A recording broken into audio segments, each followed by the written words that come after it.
go right. So we'll see if a lot of things go right for either one of these players. You've got Colin Chilbert on your left, probably familiar with him because we covered him a lot yesterday. He was actually playing Burn in Standard. So this is a little bit ironic as he sits here at 2-1. There's a time spiral in the graveyard, and you see the fingers doing this? This is called counting. That's a scary place to be. Yeah, so we have 3 dice on the battlefield. So let's try to figure out where we are here. So 1 High Tide has resolved so far. Hey, you get to lead the lead the yeah, showdown. Absolutely. This is all you, we have to figure out what each thing's tracking. I'd like to believe that one of those is spells, one of those is blue mana? I would guess it's 1 High Tide resolves, 2 blue mana in the pool. Storm is currently at 4. Okay. You can use 2 blue mana to cast Defense Grid. It's his 5th spell of the turn. So right now, islands are tapping for 2. Can you tell he's done this before? Oh, maybe once or twice. Yeah. He's going to go ahead and tap 1 island for Merchant Scroll. This Defense Grid shows he's probably planning to go off this turn. This is going to stop any, he can continue. I guess there's nothing that William Koff could play anyway. If he had a second mountain, he could Fire Blast. Mindbreak Trap. He could cast right. He could cast Mindbreak Trap. Well, with the Defense Grid out there, that's not a thing that can happen. No, he can't. And yeah, there are. He has 4. Okay, he has 4 on the board, yeah. So absolutely could cast Mindbreak Trap. He Merchant Scrolled for a High Tide. He's going to cast High Tide with 1 blue. Floating islands will now be tapping for 3. It's the 7th spell of the turn. It looks like Chilbert was forced to try to go for a turn 3 kill. That's kind of the safe thing to do when you're at 8. The thing about turn 3 kills is you only have 3 lands, so oftentimes you're going for a Brain Freeze kill instead of a Blue Sun Zenith kill, just because creating a large amount of mana with only 3 lands is a lot harder. You need multiple candlesticks. You need to go through probably 2 spirals to make it so the islands are tapping for around 6. Well, he does have multiple candlesticks, and because he's resolved 3 High Tides, each island taps for 3 blue. So he's able to play Candlestick with the last blue that was floating, tap that island for 3, and untap all of his lands. Now he's going to do it again and generate some more mana So here. a Candelabra right now is making 6 mana. Okay. So 5 floating, and plus the 6 that he can tap for the islands. Right, so we can go ahead and Cunning Wish here. That puts him down to 2. Only 2 mana floating. It's 10 Storm. If you look at the Wish board he has here, it's fairly standard. Instead of playing the Intuition in the main, he goes ahead and he plays an Intuition out of the board. Intuition is played in the decks that you can chain. You can go in and get Time Spirals. If you play it in the main, you can chain Merchant Scroll into Intuition into High Tide. Remember that Merchant Scroll only gets instants. If you play it in the board, it can become a tutor for you. And there you do see Intuition. Fantastic card. It's going to allow him to search for Time Spiral, basically tutor for it. And then he has 2 blue floating. Again, both those islands are going to tap for 3, so has plenty of mana to cast it. He's going to want to use all the mana because Time Spiral lets you untap lands. Yeah, interestingly enough, with only 3 lands, Time Spiral doesn't create very much mana. It's actually just a card draw spell for him here. But now Time Spiral, this card was completely busted back in the day. Yeah, so now we're going to shuffle in some things here. You see, each player remove Time Spiral from the game. That's step 1. Each player shuffles his or her graveyard and hand into his or her library, then draw 7 cards. You can untap up to 6 lands. However, this is very safe here for Chilbert because there's a Defense Grid in play, so even if Koff did draw a Mindbreak Trap, it would not matter. Now, my question for you is there a way that Chilbert can brick here? I mean, absolutely. When you draw on 7, you can brick in this situation. He doesn't have any card draw in play. He could draw all counter spells and lands, and you would absolutely brick in this situation. Okay. It seems like it's something that's pretty rare to happen. It's unlikely, but when you're constrained on lands, mana is a priority here. It's certainly not, you have to play a lot tighter than if you had, say, 5 or 6 lands in play. Well, if there's anyone that knows how to do it, it's our player on the left. Again, he has a Grand Prix top 4 with this deck. Let's not forget about that, along with an Open Series top 4 when we've been in Dallas before. So he's been doing this for a while. You've talked about some of the innovations that he's had for the deck. Sensei's Divining Top. Yeah, it's now a 2 of. It still fits the theme of the Ponders and Preordains in that it's a 1 mana cantrip. What's particularly nice about the card is it can let you can play it before a spiral, and it lets you basically cheat the 7 cards in it. You can look at 10 cards post-spiral, and it greatly decreases your chance of bricking. Okay. That's actually a pretty cool interaction. Also, it makes it so your deck's probably a little bit better against discard. Your deck's better against discard. There's some matchups where you just want to top deck a Time Spiral with 6 lands in play. It helps you there too. Of note, Colin has gone through all of his Cunning Wishes this game, so he's just playing with his deck at this point. I don't know whether he either has had to have found a Brain Freeze or a Blue Sun Zenith at one point. Before we joined the game, there were already 2 wishes resolved, so we'll see which spells those were. He'll start with a Preordain. post-time spiral. Going to use one of the 2 blue mana that was floating. You see him add to his spell count, so 13. The number that he's looking for Storm for Brain Freeze? Well, there are 7 cards in Koff's hand, 2 cards in play, so that would stand to reason that there are 51 cards in Koff's deck, so he's going to have to storm up to 17. Up to 14 now. No mana floating out. Ooh, couple merchant scrolls. Yep, he has some merchant scrolls, so if the Brain Freeze has already been wished for, then he's all set. Going to put 2 cards back here. Again, remember, those islands, they will tap for 3 blue apiece as 2 High Tides have been cast. Yeah, I don't know whether if he can go for Brain Freeze, it's pretty easy to get it from here. And actually, it looks like he hadn't made his land drop yet for the turn, so that's a huge amount of mana. That basically changes everything, I would assume. That's way more It's mana. a lot of mana. You might see a play like Turnabout untapping artifacts here. Ugh. That seems very scary. Okay, the Blue Sun was wished for. You see that going through his deck. I don't believe he has the Brain Freeze in his deck. I don't think he has any wishes left, so he's going to have to generate 54 mana, which is possible. You make it sound so easy. Well, you're probably going to have to spiral again if you want to do that. So right now he has high Turnabout. It is more mana to untap your Candelabras than it is to untap your lands in this situation. Again, so those are going to tap for 3. Yeah, the question is whether or not he can afford to scroll for a High Tide before he goes for these candlesticks. Step 1 will be a preordain. When I say afford to, what I mean is he still needs to have enough card draw accessible. So it might be that he needs to have the Merchant Scroll for Blue Sun Zenith, and he's going to see whether or not he can preordain into a High Tide before using the candlesticks. If he can, it certainly will mean a lot more cards. There's a High Tide. That seems like it's pretty big right now. Looks like he was able to find one. So now Island's tapped for 4. He has 1 mana floating, so he's going to have to use one of these candles shortly. Going to use a Ponder first. Yep, so he has no mana left in his pool. He has 4 mana available from that island. So his next move is going to have to be to untap his 4 lands with the first Candelabra. Going to shuffle the Ponder first here. So Mystery Card's going to be coming. And as you did mention, he's going to untap his 4. He's going to tap that island for 4 blue and use Candle to untap the 4 lands. Yeah. One thing you want to do is you want to use your Candelabras as late as possible while comboing off so that if you can find more High Tides, you get a chance to cast. You want to maximize how much your lands are tapping for, because if every High Tide that resolves, Candelabra creates more mana.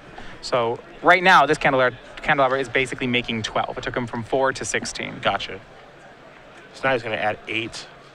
So now he's going to add 16 blue, and then he's going to use 4 of that. Yep. So down to 12 and untap the 4 28. lands. Okay. Make it 26. This is a Merchant Scroll. Yeah, down to 26. Yeah. So at this point, he probably wants to find Blue Sun and Blue Sun himself for some number.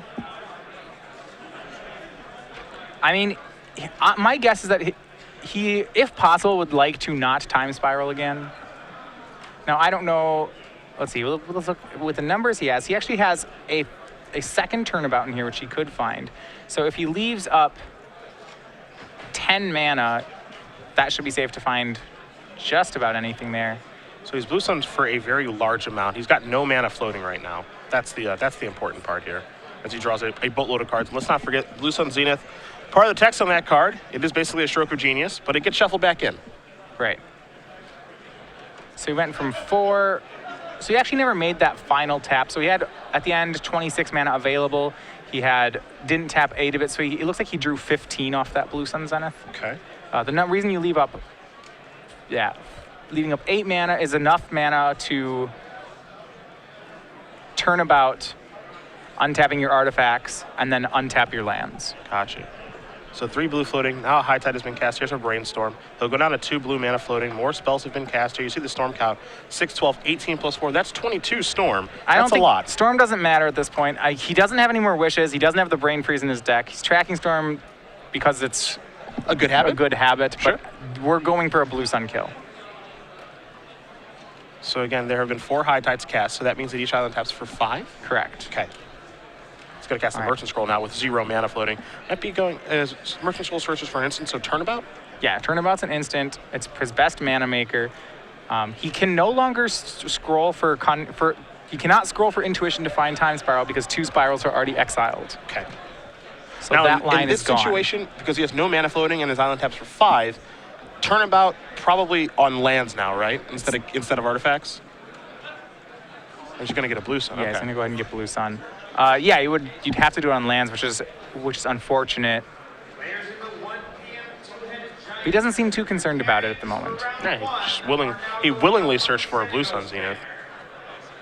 All right, so it looks like he has the third Candelabra in his hand. So that's the remaining 5 mana, and there's 4 floating, play Candelabra, untap 4 lands. That's 20 mana available. And that's actually, yeah, for tapping for 5, using 1 to cast Ponder. So he's got 4 mana floating. He's going to shuffle here with the Ponder. This is just all about mana generation. Now that he has the Blue Sun in his hand, if he can find a turnabout, that's going to be lethal. That's enough mana to complete the Blue Sun. And ideally, he would not like to cast Time Spiral again, because you can brick when you cast Time Spiral. Oh, absolutely you can. Again, I feel like it's something that seems like it's kind of rare with this deck, but it can happen. Yeah, I mean, you'd rather have the guaranteed win. And it looks like he has not found the turnabout. I do not know if he's found a Time Spiral either.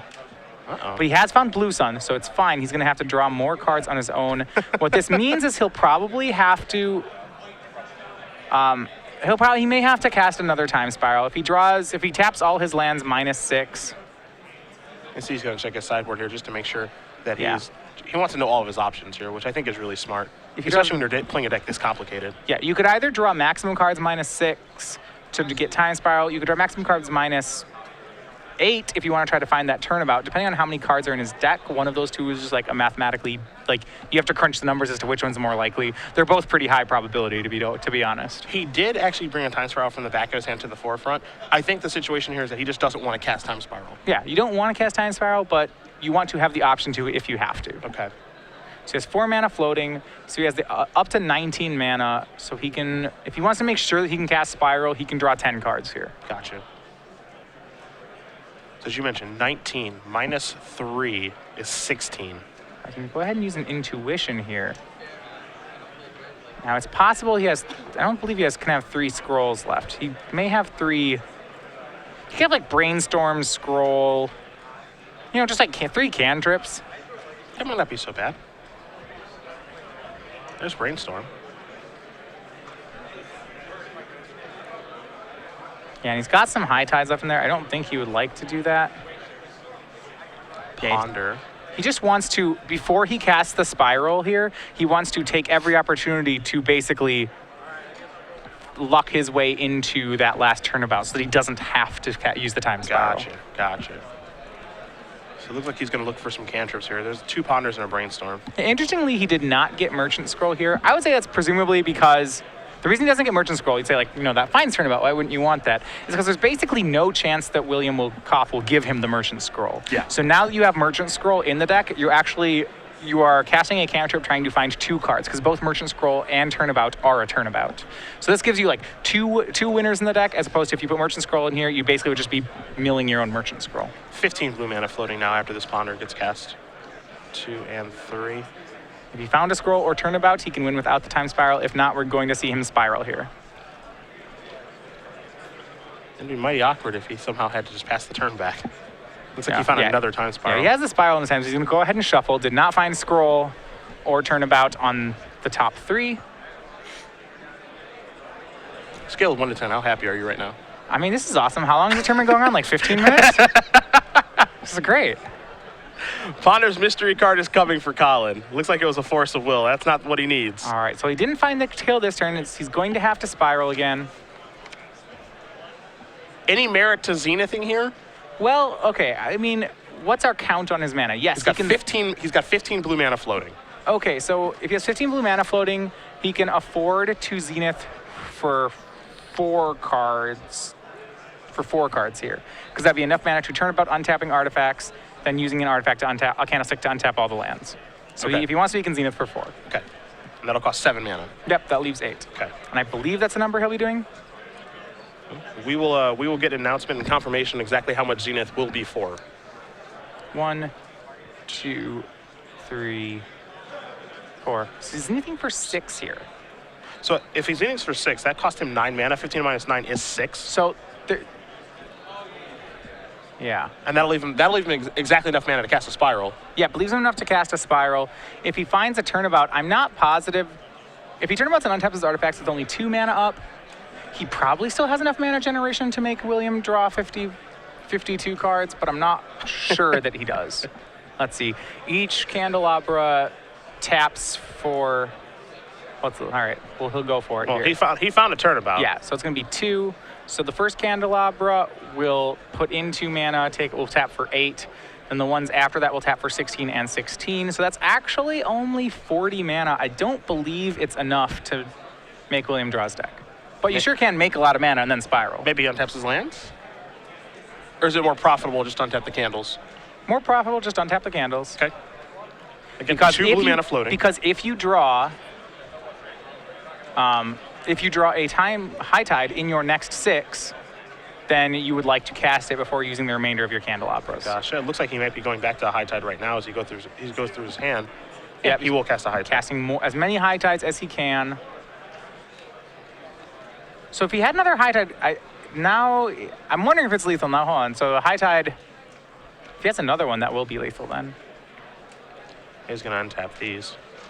Yep, so right now Islands are tapping for 6. Yep. So he has 24. Each of these now taps for 20. So he can get 20 mana, 40 mana. Untap those again. So that's, yeah. So that's 24. 24. Has 26 floating mana. 26 floating. But he hasn't even used these blues yet, and those each tap for 6. Yeah, so it is up to 50. But 50's not enough. 50's only 47. Only drawing 47 cards. You need to make him draw more. You must punish him. Now, if he has another High Tide in his hand, that's not enough. It's real close. Looks like he might go cast Merchant Scroll. All right. All right, so down to 24 mana. I'm kind of Matthias's calculator right here. I don't think you need me, though. Well, he's going to get Blue Sun. He may just, I'm not sure he can kill him with this Blue Sun, though. So many cards left in his deck. Doesn't look like a ton. Maybe around 20 or so. Unless there's something left in the deck that I didn't catch when he was going through it. Well, we'll see what X is here. Again, he's got 24 blue mana floating And he's right looking now. for something. Yeah, he definitely is. It's going to be for 12. So that is with 9 blue floating. Yeah, so that's his whole deck. His deck is just Blue Sun Zenith. So he has 12 floating. There's Okay, he wanted to find the last High Tide before spiraling.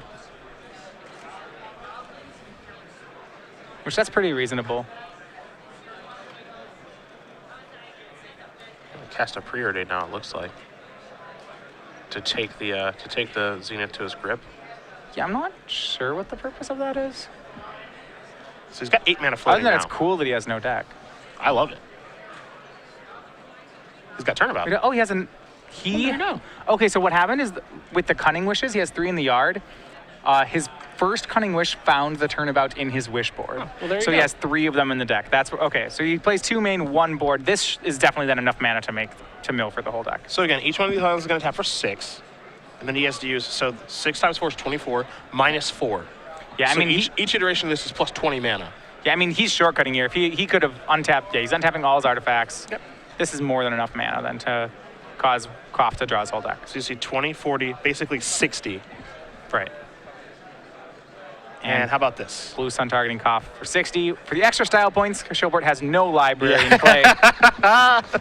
Colin Chilbert with High Tide, with Matthias, I would say, calling that one and having a blast. Does win this match over Burn, 2-0. Colin Chilbert going to move on to 3-1 with his favorite Legacy deck, and it is an absolute blast to watch him play it because he knows what he's doing every step of the way.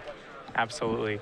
Well executed there. As to whether or not, there's a question whether or not he could get enough mana at every point. He played the whole combo with Time Spiral in hand, but as is often the case when you're maximizing the deck, you don't end up having to cast the Time Spiral. Colin was able to do that to get the win. Yeah, that's the interesting part about the High Tide deck is, if you have played the deck a ton, you understand exactly all the different ways you have to go off and what cards are important, what cards aren't important. What am I brainstorming for? What am I pondering for? One card that he didn't even cast during that entire thing that I think of when I think of a High Tide deck is a card Meditate. Right, so he's on 0 Meditate in the whole 75. And that's something that I think is becoming somewhat standard in the deck. That's a little surprising, right? I mean, for people at home who, are familiar with High Tide, but they think of it as a Meditate deck like I do, is there a reason that people have moved away from that card? Well, the card, Time Spiral is such a powerful drawer that what's becoming more important is, we see the inclusion of like 3 Flusterstorms in the main now. Being able to fight with these faster decks or these more disruptive decks and win the counter war is becoming more important than raw quantity of cards. You're becoming more of a 2-card combo deck of cast High Tide, cast Time Spiral, and as a result, drawing extra cards doesn't really matter. And it turns out if you're playing correctly enough, you don't actually need the draw 4. You can leverage cards like Fetch Lands, Ponder, Preordain, Brainstorm, and Sensei Divining Top to combo without the Meditate.